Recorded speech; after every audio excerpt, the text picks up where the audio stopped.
éjecté, propulsé dans le vide. Je ne savais pas comment j'étais arrivé là, mais la sensation de chute libre était terrifiante. La chute semblait durer une éternité. Chaque seconde s'étirait, me laissant dans un état de panique croissante. Le sol se rapprochait à une vitesse effrayante. Mon cœur battait la chamade, et je pouvais sentir l'adrénaline inonder mon corps. L'obscurité était totale, seulement troublée par le sifflement du vent dans mes oreilles. Le bruit du vent était assourdissant, ajoutant à la confusion. La peur me serrait la gorge, m'empêchant de crier. J'avais échoué. Un choc brutal. Je me sentais impuissant, incapable de contrôler ma descente. La douleur me parcourut comme une onde de choc. Chaque os de mon corps semblait crier de douleur. Je restais un instant immobile, sonné, incapable de respirer. Mon esprit essayait de comprendre ce qui venait de se passer. L'odeur putride de terre humide et de moisissure emplissait mes narines. Où étais-je? L'air était lourd et difficile à respirer. Étais-je encore en vie? La question résonnait dans mon esprit, me laissant dans un état de confusion totale. Par réflexe, j'activai ma magie. Une lueur d'espoir dans cette obscurité oppressante. Une faible lueur émeraude éclaira l'espace autour de moi, révélant un spectacle terrifiant.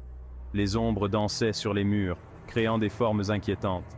Je me trouvais au fond d'un gouffre étroit, les parois couvertes de mousse gluante. L'endroit semblait ancien, comme s'il n'avait pas été touché depuis des siècles. Des ossements humains jonchèrent le sol. La vue de ces restes me glaça le sang. La crypte de la veuve, un lieu de légende, redouté par tous. Comment avais-je pu finir ici?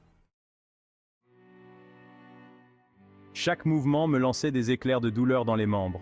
Ma vision se brouillait, menaçant de me faire sombrer à nouveau dans l'inconscience. Je devais me ressaisir. Sylvie, où était-elle? Sylvie, criai-je d'une voix rauque. Seul le silence répondit à mon appel. Le désespoir commençait à m'envahir. Sans elle, j'étais perdu. Attends. Une faible lueur violette scintillait dans l'obscurité. Sylvie, je rampais péniblement vers la source de la lumière, ignorant la douleur qui me brûlait les muscles. Ma vision se fit plus claire. Sylvie était là, blessée mais vivante. Un soulagement immense m'envahit. Nous étions en vie, et c'est tout ce qui comptait pour l'instant. Sylvie était faible, sa lumière vacillante. Je la serrai contre moi, puisant du réconfort dans sa présence. Elle frotta sa tête contre ma joue, un geste silencieux qui signifiait plus que les mots. On va s'en sortir, Sylvie, je te le promets. Même blessée, Sylvie restait une formidable source de mana. Je canalisais son énergie, la combinant à la mienne pour soigner nos blessures. La douleur s'estompait lentement, remplacée par une fatigue profonde. L'air était lourd et humide, irrespirable. La magie me permettait de respirer, mais pour combien de temps? Il fallait trouver un autre moyen de sortir de cet enfer. Le silence pesant de la crypte était oppressant. Chaque pas résonnait comme un écho lointain, amplifiant la sensation de solitude et de mystère. Seul le bruit de nos respirations et le goutte-à-goutte de l'eau qui suintait des parois venaient troubler ce calme macabre.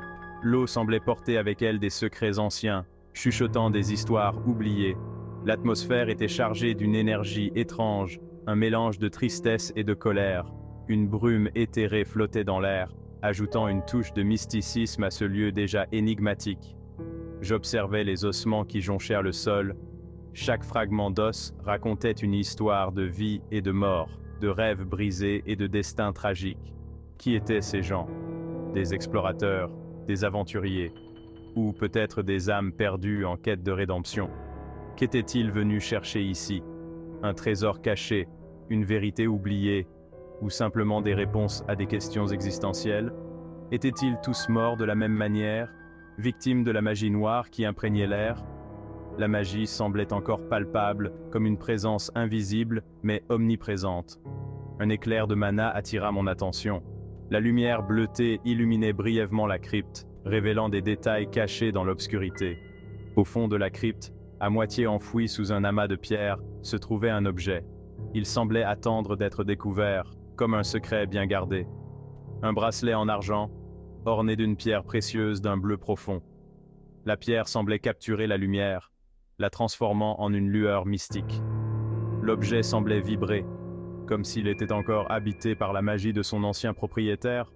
Cette vibration résonnait avec l'énergie de la crypte, créant une connexion entre le passé et le présent, entre le mystère et la révélation.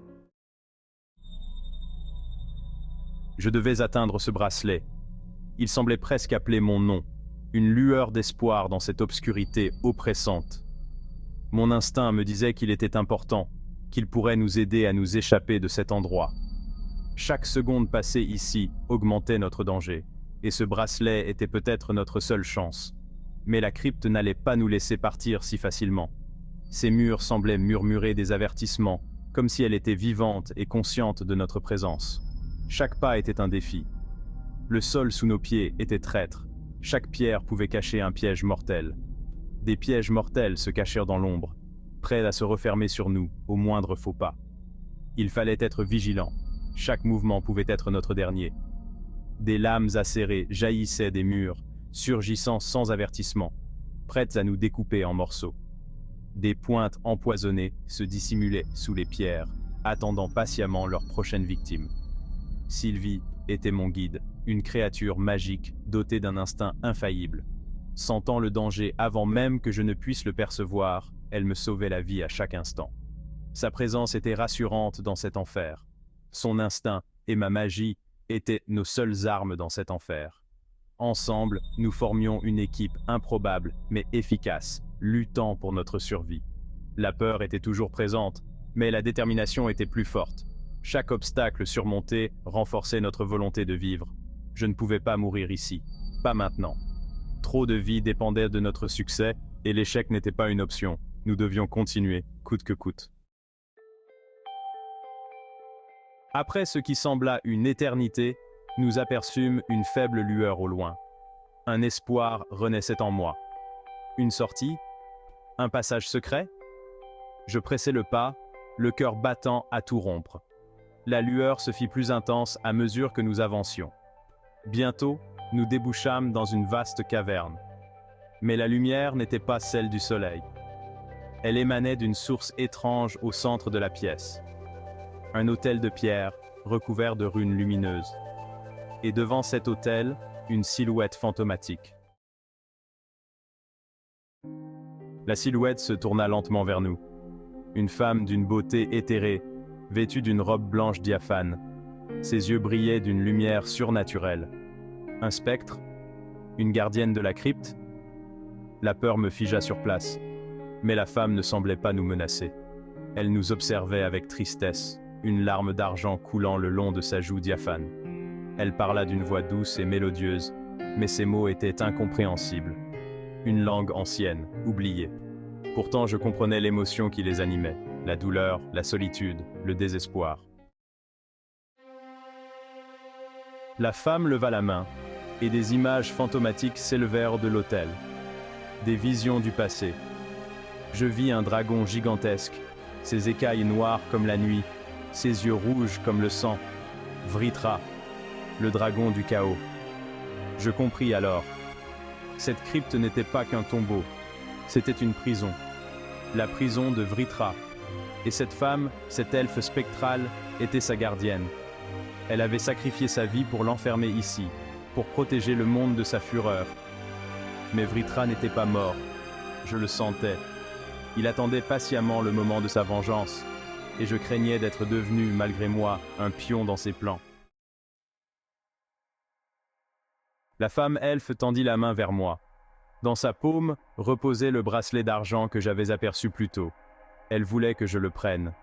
J'hésitai un instant, sentant le poids du destin sur mes épaules. Ce bracelet était un fardeau, mais aussi un espoir. L'espoir de vaincre Vritra, de libérer le monde de sa menace. Je pris le bracelet. Une vague d'énergie traversa mon corps. Des images, des souvenirs affluèrent dans mon esprit. La vie de l'elfe, son sacrifice, son dernier espoir placé en moi. La femme elfe disparut, fondant comme neige au soleil. La lumière de l'autel s'éteignit. Nous étions de nouveau plongés dans l'obscurité. Mais je n'étais plus le même. J'avais une mission à accomplir, venger la mort de l'elfe, empêcher le retour de Vritra. Le bracelet sur mon poignet brûlait comme un feu froid, me rappelant la tâche qui m'attendait. Le chemin serait long et périlleux, mais je n'étais plus seul. J'avais Sylvie à mes côtés et le souvenir de l'elfe pour me guider. Nous allons réussir, Arthur, ensemble.